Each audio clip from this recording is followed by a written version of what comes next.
सत्य सनातन धर्म की, भारत माता की, भारत माता की, गौ माता की, गौ माता की, गंगा माता की, गंगा माता की, श्री राम जन्मभूमि की, श्री राम जन्मभूमि की, श्री कृष्ण जन्मभूमि की, श्री कृष्ण जन्मभूमि की।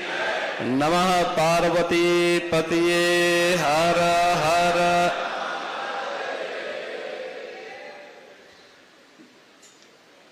पवित्र व्यासपीठ पर विराजमान पूज्य आचार्य संत श्री शांतनु जी महाराज, मंच पर विराजमान और इस सभागार में उपस्थित सभी हमारे पूज्य संतजन, उत्तर प्रदेश सरकार में मंत्रिमंडल के मेरे सहयोगी श्री स्वतंत्र देव सिंह जी, सभी अन्य जनप्रतिनिधिगण, श्रद्धालुजन, पिछले 7 दिनों से आप सबने शांतनु जी महाराज के श्रीमुख से शिवावतार भगवान गोरक्षनाथ की इस पावन धरा पर मर्यादा पुरुषोत्तम प्रभु श्री राम की इस पावन कथा का श्रवण का आनंद लिया है। मुझे बहुत अच्छा लगा कि पिछले 7 दिनों की इस पावन कथा को बड़ी श्रद्धा के साथ आपने श्रवण किया और उसमें भी मुझे बहुत अच्छा लगा कि इन 7 दिन कालीबाड़ी के मोहन जी इस कथा में यहां उपस्थित रहे।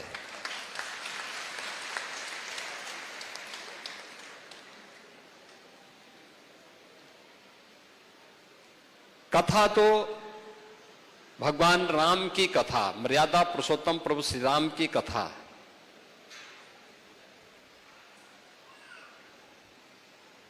इस ब्रह्मांड में सदैव गूंजायमान रहती है। हरि अनंत, हरि कथा अनंता।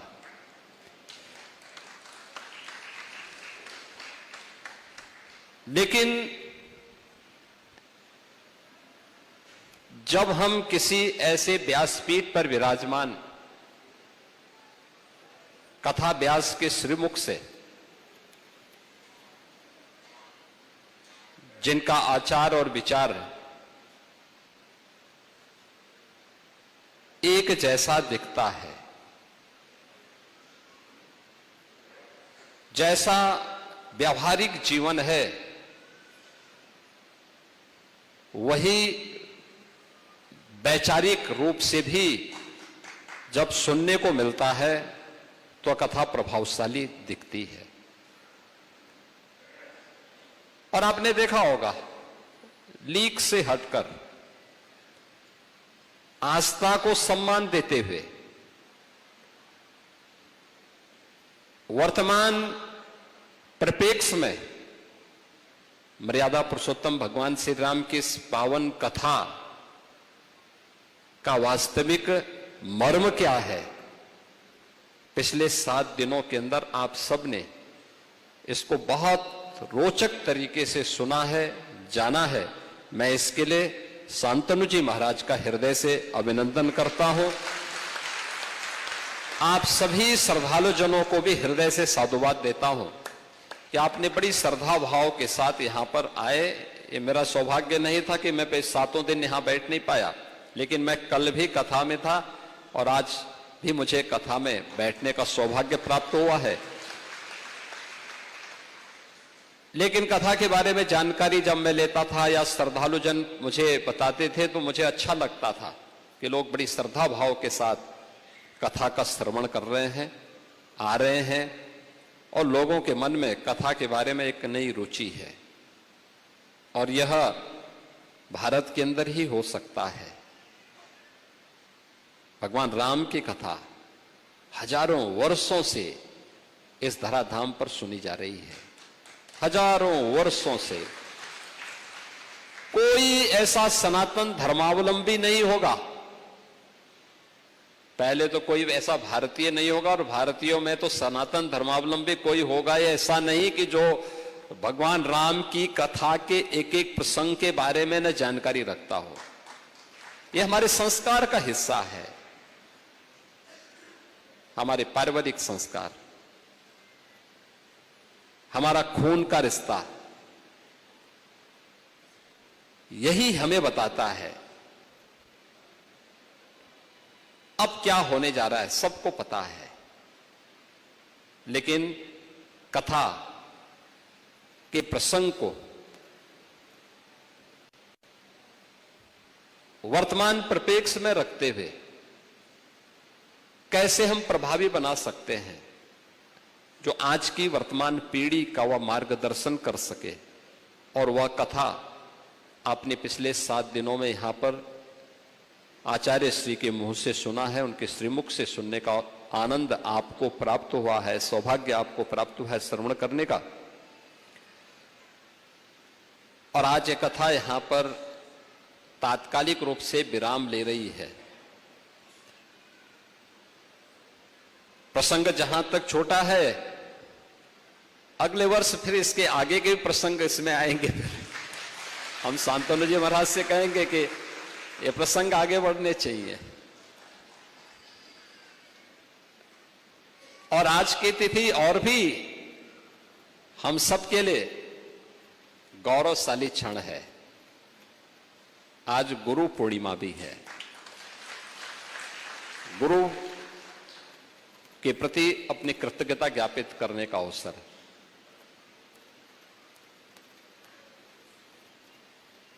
भारत के दुनिया के अंदर भारत एक ऐसा देश है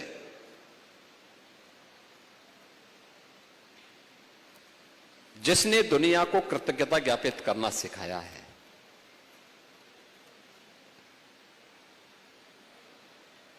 हनुमान जी महाराज और मैनाक पर्वत के बीच में जब संवाद होता है तो सनातन धर्म क्या है, उस सनातन धर्म की महिमा के बारे में यही बात सामने आती है कि कृते च प्रतिकृतव्यम ऐसा धर्म सनातन। अगर किसी ने आपके प्रति कुछ किया है तो उसके प्रति कृतज्ञता ज्ञापित करना, याद करना हमारे जीवन में हमारी ये सबसे बड़ी खूबी रही है। दुनिया के अंदर भारतीय इस मामले में सबसे ज्यादा जागरूक रहे हैं कि किसी ने भी कुछ आपके प्रति कभी कोई योगदान दिया है उसके प्रति कृतज्ञता ज्ञापित करना। और गुरु के प्रति, माता पिता के प्रति, अपने से बड़ों के प्रति और जीवन में उन सभी लोगों के प्रति जो आपके जीवन में किसी न किसी रूप में कोई योगदान दे रहे हैं। ये पर्व हम लोग भगवान वेद व्यास की जन्म तिथि के अवसर पर आषाढ़ पूर्णिमा के पुण्य तिथि को, पावन तिथि को हम लोगों ने गुरु पूर्णिमा के रूप में मनाना शुरू किया। ये तिथि अपने आप में महत्वपूर्ण है।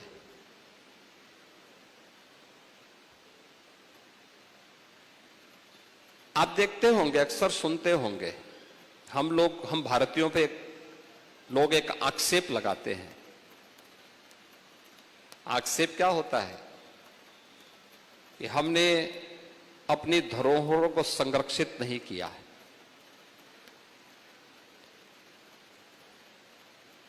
हमें विज्ञान के बारे में जानकारी नहीं,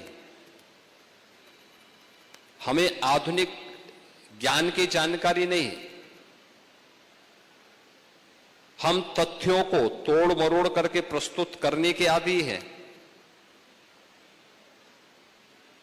और तमाम प्रकार के वितंडावाद के माध्यम से हम भारतीयों को बदनाम करने का प्रयास होता है।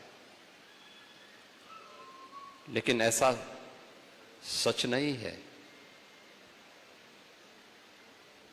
हमने तर्क वितर्क उनके साथ नहीं किया। याद करिए, दुनिया के अंदर जो सबसे प्राचीन ग्रंथ है, आज दुनिया भी मानती है वह वेद है, ऋग्वेद है। दुनिया जब अंधकार में जी रही थी तब भारत के अंदर वेदों की ऋचाएं रची जा रही थी। अलग अलग कालखंड में अलग अलग ऋषि ने, याद करना, अलग अलग कालखंड में अलग अलग ऋषि ने चेतना के अपने विस्तार के माध्यम से ब्रह्मांड के उन रहस्यों को उन ऋचाओं के माध्यम से उद्घाटन किया। अपनी ऋचाओं के माध्यम से उन्होंने उन्हें आने वाली पीढ़ी के लिए दिया। लेकिन श्रवण परंपरा थी, उस परंपरा को पहली बार संहिताबद्ध करके अलग अलग भागों में अलग अलग वेदों के माध्यम से भगवान वेद व्यास ने जो उपकार सनातन धर्मावलंबियों पर और मानव जाति पर किया, उसके प्रति कृतज्ञता ज्ञापित करने का एक अवसर भी है। ज्ञान की इस धरोहर को जहां तक अभी दुनिया पहुंच नहीं पाई है, अभी तो दुनिया भौतिक विज्ञान पर शोध कर रही है, अभी तो वह उसी पर आगे काम कर रही है। चेतन मन से ही शोध हो रहा है। अभी अवचेतन और अचेतन मन की तरफ वह पहुंचा ही नहीं है। चेतना के विस्तार को जब अब उन ब्रह्मांड के रहस्यों को सुलझाने के लिए जाएगा, वैदिक सूत्र उस समय उसका मार्गदर्शन करेंगे।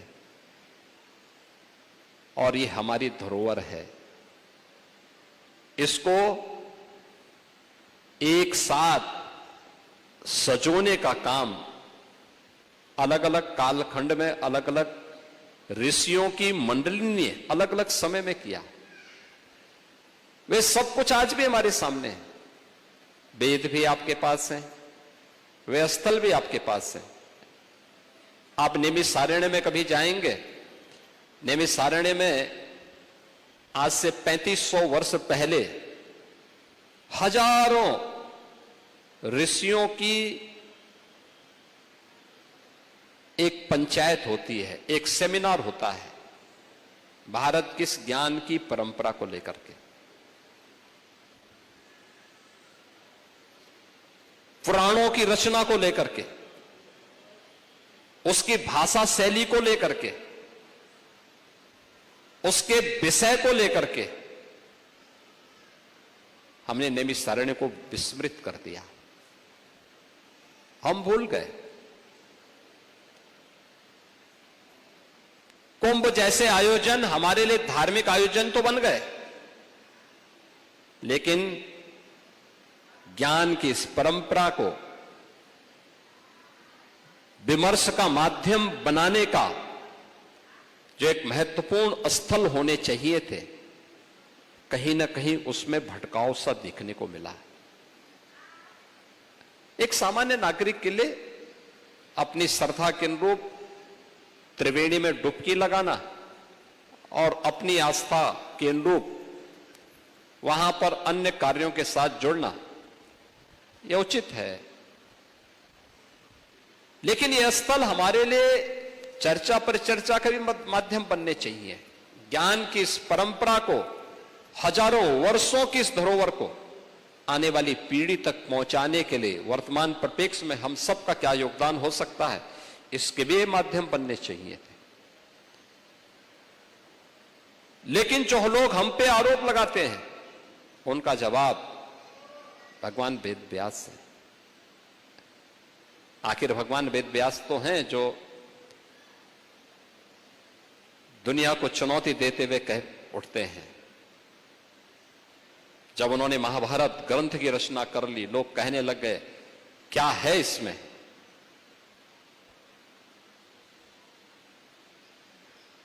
तो उन्होंने ही कहा था कि धर्म, अर्थ, काम और मोक्ष जो ये चार मानवीय पुरुषार्थ हैं, इनसे संबंधित जो कुछ भी दुनिया में होगा वो सब इसमें पहले से है, और जो इसमें नहीं है वो दुनिया में कहीं भी नहीं मिलेगा। ये केवल भारत का ऋषि ही ये दावा कर सकता है। आप मुझे बताइए, आज के दिन पर किसी वैज्ञानिक ने शोध किया होता और इस प्रकार की विशिष्ट कृति लिखी होती तो उसने पेटेंट कर दिया होता, जिससे कोई दूसरा उस पर कब्जा न करने पाए। हमने कभी पेटेंट नहीं किया, हमने तो सबके लिए सुलभ बना दिया, सबके लिए सुलभ बना दिया।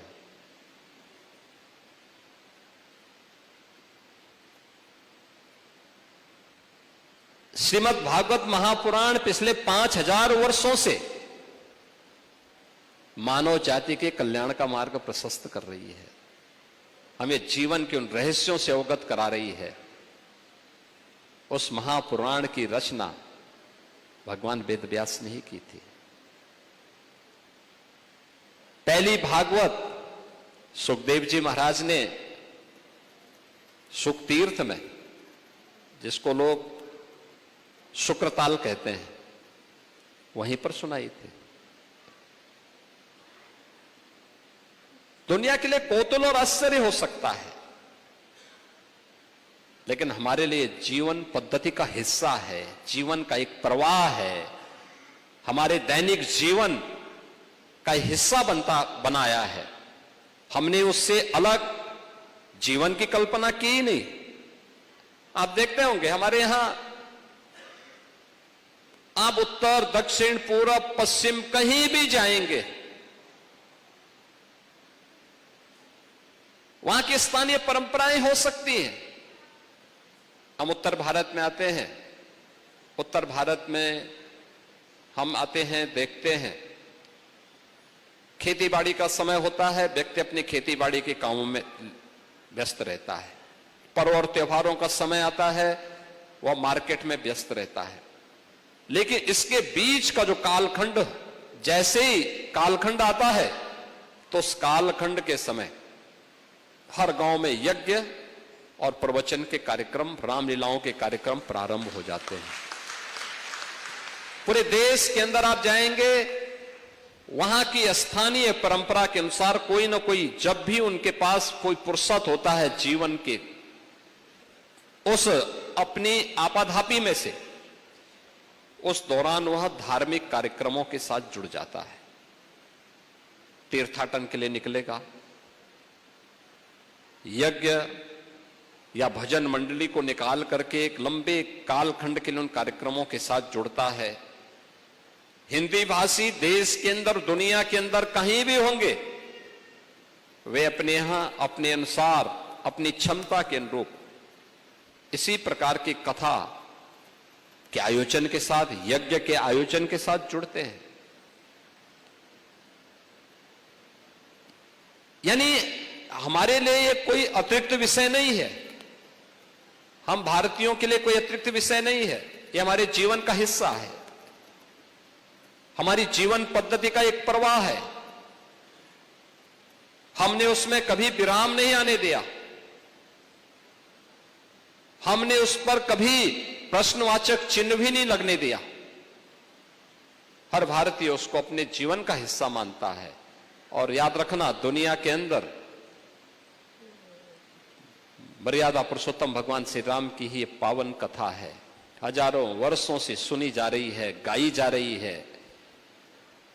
लेकिन 3-4 घंटे, 3 घंटे, 4 घंटे, सप्ताह, 9 दिन, 15 दिन, महीनों तक वह कथा को सुनने के लिए हजारों की संख्या में श्रद्धालु जुटते हैं। ये केवल और केवल राम कथा के माध्यम से ही संभव हो सकता है। व्यासपीठ से सुनाई जाने वाली राम कथा के माध्यम से संभव हो सकता है। दुनिया के अंदर कहीं अन्यत्र इस प्रकार का देखने को नहीं मिलता होगा। सामान्य जीवन में भी आप देखते होंगे, दुनिया के अंदर अब तक सबसे लोकप्रिय धारावाहिक कोई हुआ है, रामायण हुआ है। आप याद करिए, जब टेलीविजन नहीं थे,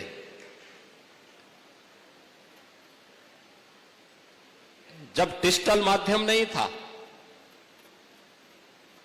66 करोड़ लोग उस समय, यानी भारत की कुल आबादी उस समय 100 करोड़ थी। 100 करोड़ में से 50 करोड़ लोगों के पास भी टेलीविजन की सुविधा नहीं थी, यानी देखने की सुविधा नहीं थी। और उस समय 66 करोड़ लोगों ने भारत और दुनिया में रामायण सीरियल देखा था। ये केवल यहीं पे हो सकता है। कोरोना कालखंड में जब लॉकडाउन हुआ था, लॉकडाउन के दौरान जब दूरदर्शन में रामायण सीरियल को फिर से प्रारंभ किया गया था, सबसे ज्यादा दर्शक रामायण सीरियल देखते थे, सबसे ज्यादा। सारे अन्य टेलीविजन एक प्रकार से बंदी की तरफ जा रहे थे। अगर वो रामायण सीरियल ज्यादा दिन चल लेता तो अन्य के सामने समस्या खड़ी हो गई होती। यानी ये चीजें दिखाती है कि हम भारतीयों के संस्कार का हिस्सा है। राम और कृष्ण के बगैर, शंकर के बगैर भारत का पत्ता भी नहीं हिल सकता है। हमने इसे अपने जीवन पद्धति का हिस्सा माना है और इसीलिए हो सकता है कि डॉक्टर लोहिया की वर्तमान के चेले न मानते हों, लेकिन डॉक्टर लोहिया ने एक बात कही थी। एक बार उनसे पूछा गया था, भारत जब आजाद हुआ, आजाद भारत के अंदर डॉक्टर लोहिया प्रखर समाजवादी थे।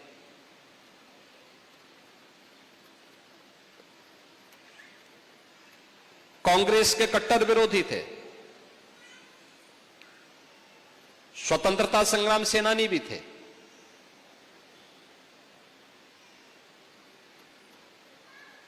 आजादी के बाद दुनिया के अंदर आशंका उठाई जा रही थी कि भारत बहुत दिनों तक एक नहीं रह पाएगा, भारत फिर से विभाजित हो जाएगा। उनसे जब पूछा गया कि लोहिया जी बताइए, भारत कब तक एक रहेगा और क्या भारत एक रह पाएगा? उन्होंने कहा, यह प्रश्न भारत पे नहीं उठने चाहिए। लोगों ने कहा, दुनिया ये बोल रही है। उन्होंने कहा, दुनिया अभी भारत को समझ नहीं पाई है। जब तक भारत के अंदर राम, कृष्ण और भगवान शंकर की पूजा होती है, वो रहेगी, तब तक भारत का कोई बाल बांका नहीं कर पाएगा।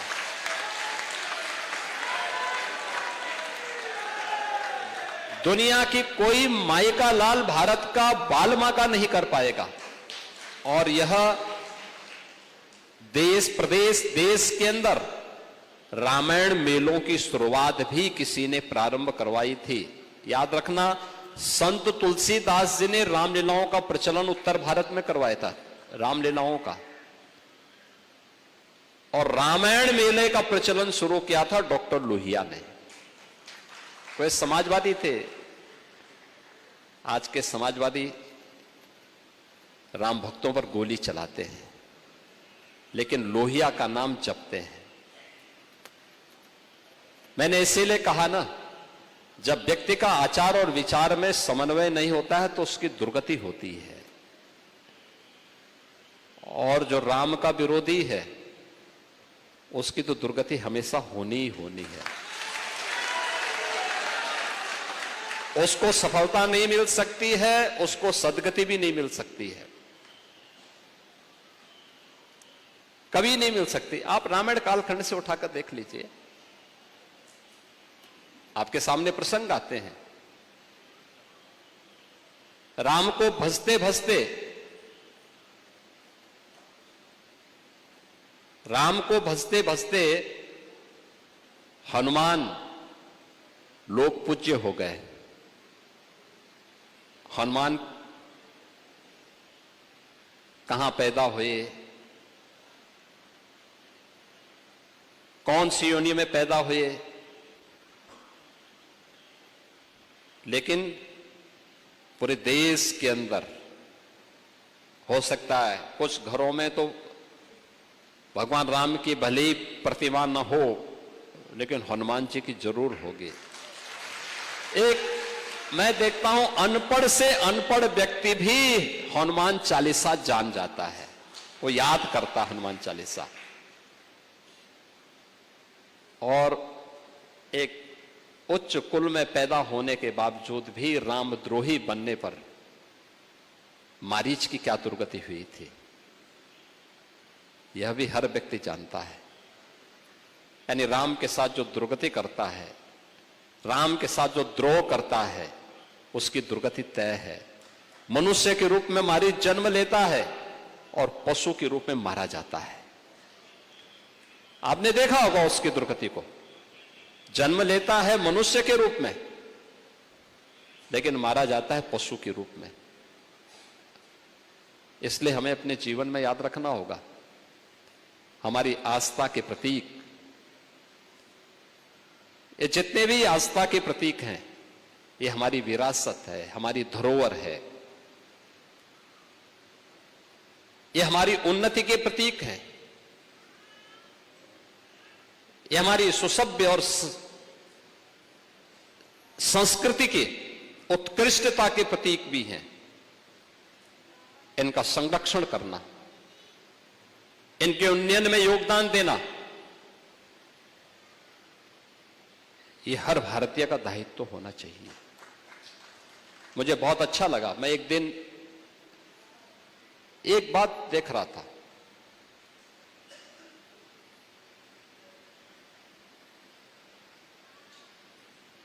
एक मुस्लिम अधिवक्ता है, महिला है, उनका एक वक्तव्य आया था और उसमें उनसे पूछा गया, किसी पत्रकार ने पूछा, मेरा एक वक्तव्य था, उस वक्तव्य को लेकर के कि सनातन धर्म को लेकर के आपको क्या कहना है। उन्होंने कहा, हां, हम भी सनातन धर्मावलंबी हैं। भारत का एक धर्म है और वह है सनातन धर्म।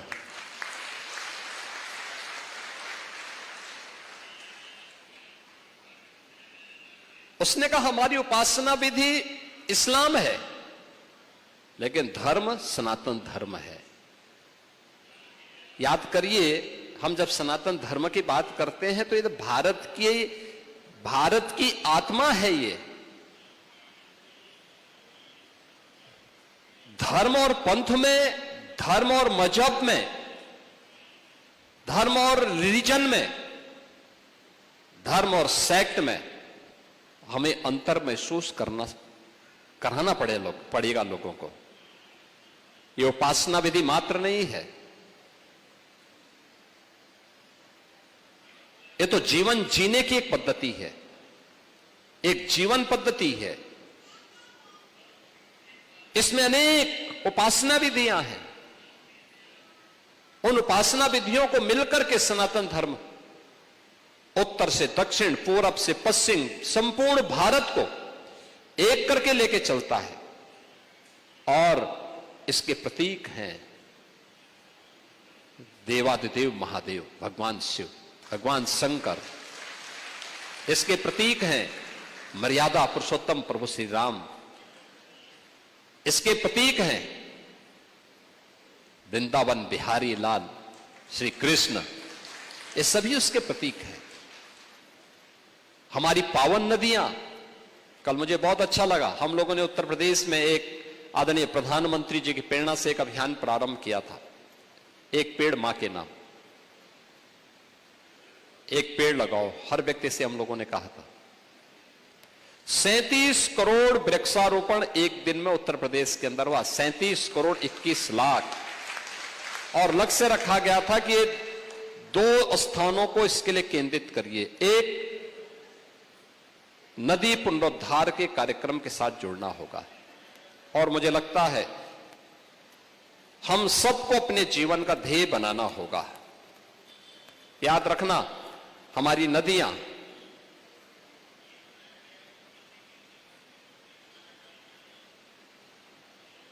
इस धरती माता के अंदर उनका रोल वही है जो हमारे इस शरीर के अंदर धमनियों का रोल होता है। रक्त वाहिनियां जो धमनियां हैं, जो रोल उनका होता है, जैसे पूरे शरीर के अंदर अगर धमनियों में कहीं चोट लग जाती है, रक्त बाधित हो जाता है, शरीर में स्वेलिंग आती है, शरीर में भारी कष्ट होता है और कभी कभी व्यक्ति और समय काल के गाल में भी समाता है। धरती माता के अंदर भी इन नदियों का रोल वही है। नदी संस्कृति लुप्त हो रही है। आप देखते होंगे अधिकतर नदियां प्रदूषित हो रही हैं।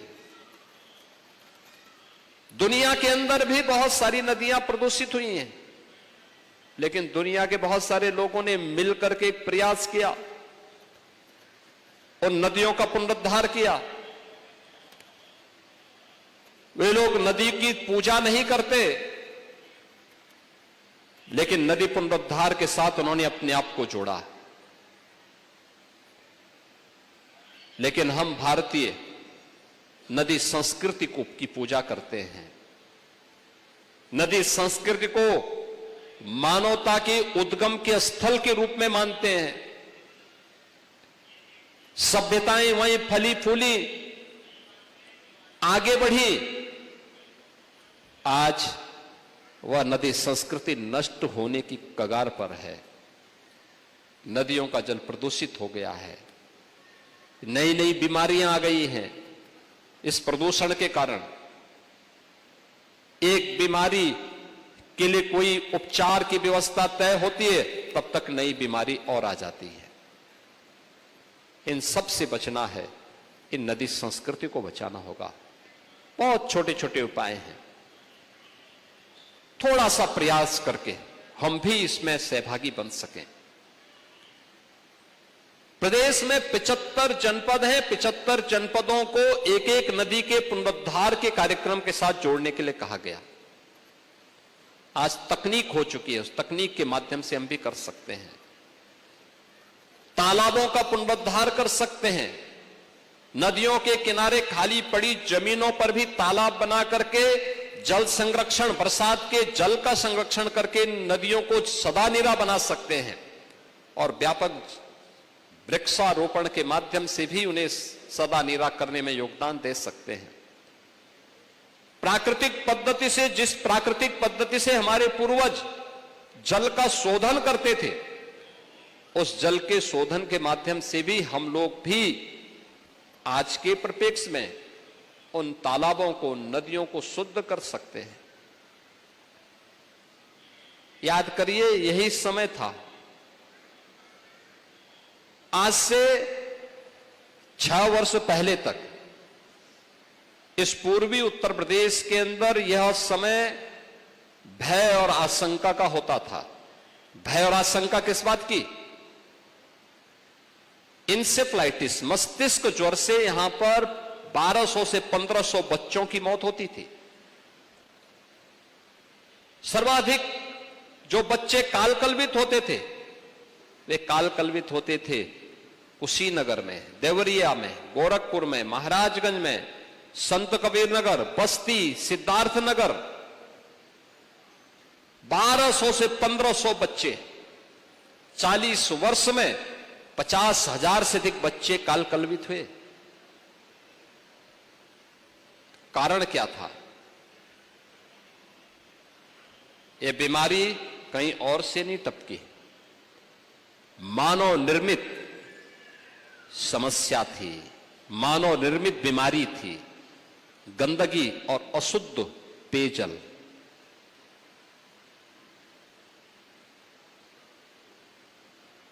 जैसे ही हर घर में शौचालय बने और शुद्ध पेयजल की व्यवस्था की गई, परिणाम क्या रहा?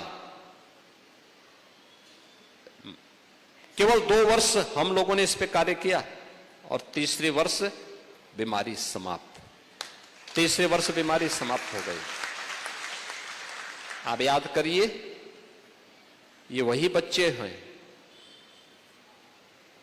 इनमें से जीवन के अलग अलग क्षेत्र में इनकी ऊर्जा का, इनकी प्रतिभा का लाभ ये देश लेगा, ये समाज लेगा, ये प्रदेश लेगा। पहले असमय कालकलवित होता था, एक बीमारी की चपेट में आता था, आज बच गया है। और इसलिए नदी संस्कृति को बचाना, हर नदी के पुनरुद्धार के साथ जुड़ना, नदी सदा नीरा रहे इसके लिए व्यापक वृक्षारोपण और नदी के खाली जमीनों पर तालाबों को खुदवा करके जल संरक्षण के कार्यक्रम को उसके साथ जोड़ना, जिससे नदियां सदा नीरा बनी रहे। दूसरा, व्यापक पैमाने पे जहां भी खाली जमीन है, खाली भूमि हो, ग्राम पंचायत की होगी, सड़कों के किनारे जहां ज्यादा चौड़ा करने की आवश्यकता नहीं, 4 लेन के बाद अगर खाली जमीन है, पेड़ लगा लीजिए। आपके खेत के मेंढ होंगे, खाली पड़ा रहता है, उसमें भी पेड़ लगा लीजिए। कहीं ग्राम पंचायत की भूमि है, उस पे पेड़ लगा लीजिए। सड़क का मीडियन पड़ता है, खाली है, उसमें फूल लगा लीजिए। अच्छे अस्थाई फूलों की एक श्रृंखला खड़ी कर सकते हैं। एक व्यापक पैमाने पे आप अगर इस कार्यक्रम के साथ जुड़ते हैं, फॉरेस्ट कवर अगर आपका बढ़ेगा। याद करिए, अभी भी हम पीछे हैं। देश का हर 16-17वां व्यक्ति उत्तर प्रदेश में निवास करता है, लेकिन वन आच्छादन हमारा अभी केवल 10% है। आबादी 16 से 17%, लेकिन वन आच्छादन केवल 10% है हमारा। ये अलार्मिंग की तरफ हम जा रहे थे। अब तो हम लोगों ने पिछले 9 वर्ष के अंदर उत्तर प्रदेश के अंदर हम लोगों ने अब तक 241 करोड़ वृक्षारोपण के कार्यक्रम को आगे बढ़ाया है। वन आच्छादन हमारा 10% तक तो पहुंचा है।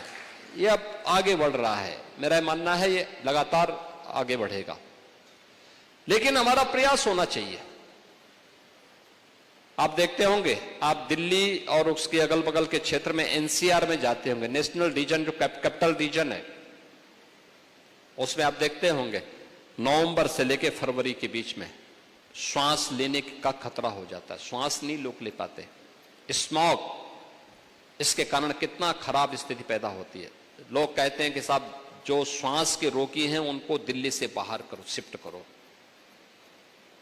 बुजुर्गों के लिए उस समय हेल्थ इमरजेंसी लागू की जाती है। हेल्थ इमरजेंसी कि बुजुर्ग बाहर ना निकले। महिलाओं को कहा जाता आप घर के बाहर मत निकलिए। बच्चों को कहा जाता स्कूल कॉलेजेस बंद कर दो। कहां हम जी रहे हैं? कैसा विकास हमें चाहिए? यानी स्वास्थ्य की कीमत पर विकास। तकनीक हो गई है, इस तकनीक का इस्तेमाल करते हम इस विकास को बेहतर स्वरूप दे सकते हैं। और उसमें एक माध्यम हो सकता है वृक्षारोपण करके। जहां भी खाली जमीन देखो, एक पेड़ लगा लो। कुपोषित परिवार है, गरीब परिवार है, सहजन का पेड़ लगा लो उसके घर में। सहजन का साग भी खाएगा वो तो कुपोषण दूर करेगा। सहजन की फली खाएगा, उसकी सब्जी खाएगा, उसका सूप पिएगा, कुपोषण दूर करने में योगदान देगा। कुछ तो योगदान देना पड़ेगा। और मुझे अच्छा लगा कि कल प्रातः 7 बजे से लेकर सायंकाल 7 बजे तक 37 करोड़ से अधिक वृक्षारोपण के लक्ष्य को उत्तर प्रदेश वासियों ने उत्तर प्रदेश के अंदर लगा करके इस कीर्तिमान को स्थापित करने में अपना योगदान दिया है। यह क्रम निरंतर आगे बढ़ते रहना चाहिए। नदी के पुनरुद्धार का कार्य हो। आप मुझे बताइए, अगर नदी गंगा मैया नहीं होती तो प्रयागराज में महाकुंभ की सफलता क्या इस रूप में होती? क्या महाकुंभ इस सफलता के साथ आगे बढ़ पाता? जो आता था, मैं देखता था बहुत सारे यूट्यूबर्स ऐसे थे जो केवल हमें भड़काने के लिए गए हुए थे।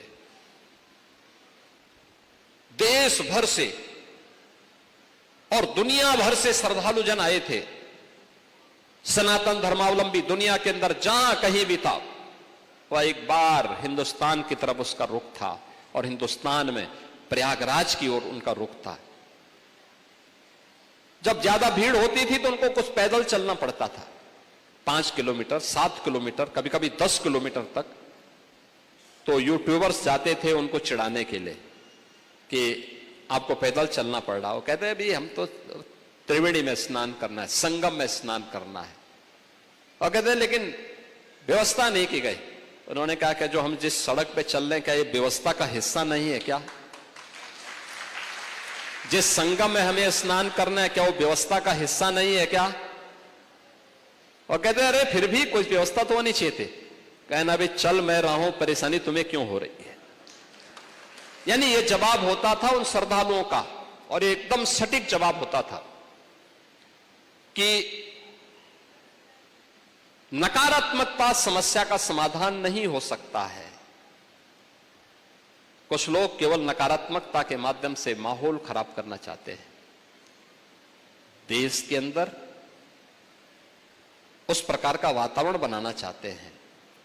आज हम सबको इस बात पर गौरव की अनुभूति होनी चाहिए कि आज भारत एक बार फिर से विरासत और विकास के जिस नए कार्यक्रम के साथ आगे बढ़ा है, यह कार्यक्रम दुनिया के अंदर हम सब को एक नई ऊंचाइयां प्रदान करेगा। हम सब इस परंपरा के अनुगामी बने, कुछ विशिष्ट करने के आदी बने, कुछ नयापन हमारे जीवन में आना चाहिए, कुछ तो नयापन होना चाहिए। अगर हम कुछ कर पाएंगे, अवश्य इसका लाभ मिलेगा। आज के इस अवसर पर महायोगी गुरु गोरक्षनाथ की पावन पीठ है, और मुझे बहुत अच्छा लगा कि पिछले 7 दिनों तक आप सब ने यहाँ पे आचार्य श्री के श्रीमुख से मर्यादा पुरुषोत्तम भगवान श्री राम के इस पावन कथा के श्रवण का आनंद लिया। और आज गुरु पूर्णिमा के अवसर पर आप सभी लोग यहाँ पर एकत्र हुए हैं। मैं इस अवसर पर एक बार फिर से आचार्य शांतनु जी महाराज और उनकी पूरी टीम को हृदय से साधुवाद देता हूं। इस पावन कथा को गोरखपुर वासियों को श्रवण कराने का आनंद प्राप्त कराने के लिए, और गुरु पूर्णिमा के अवसर पर आप सभी यहां पर उपस्थित हुए हैं। मैं इस अवसर पर आप सबको हृदय से बधाई देता हूं, पूरे प्रदेश वासियों को बधाई देता हूं, अपनी शुभकामनाएं देता हूं, और विश्वास करता हूं कि गुरु मूर्तियों की प्रेरणा से हम सब अपने जीवन लक्ष्यों को प्राप्त करेंगे। आप सबके प्रति मेरी मंगलमय शुभकामनाएं हैं। धन्यवाद। ओम शांति। बहुत बहुत धन्यवाद परम पूज्य महाराज जी। आपके अमूल्य आशीर्वाद वचन हम सभी को प्राप्त हुए, आपके चरणों में हम सादर प्रणाम करते हैं। भाइयों, उत्तर प्रदेश सरकार जो आज के 800-900 वर्ष पहले बीमारू प्रदेश होता था, आज परम पूज्य महाराज जी का सुशासन ही है। आज सभी लोग निश्चिंत हैं और विकास भी हो रहा है। मैं अभी एक हमारे मंच पर गोरखपुर के लोकप्रिय सांसद रवि किशन जी मौजूद हैं। आपका हम हार्दिक स्वागत अभिनंदन करते हैं। आप सभी भक्तजनों से मेरा अनुरोध है, सूचना है, आरती आप यहीं पर खड़े होकर के वहीं से अपना आरती गाएंगे, और आरती के पश्चात सभी के लिए यहाँ पर भोजन प्रसाद की व्यवस्था है।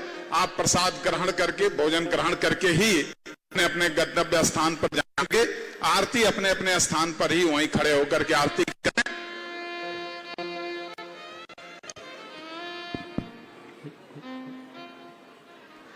हे राजा राम तेरी आरती उतारो, हे सीता राम तेरी आरती उतारो, आरती उतारो मैं तो तन मन वारो, आरती उतारो मैं तो तन मन वारो, हे राजा राम तेरी आरती उतारो, हे सीता राम तेरी आरती उतारो, कनक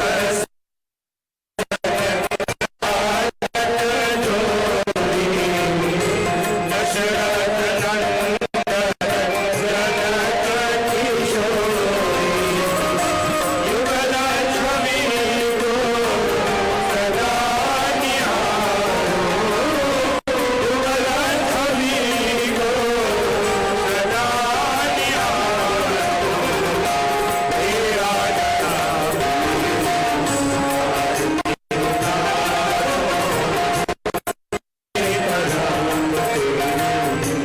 आरती उतारो,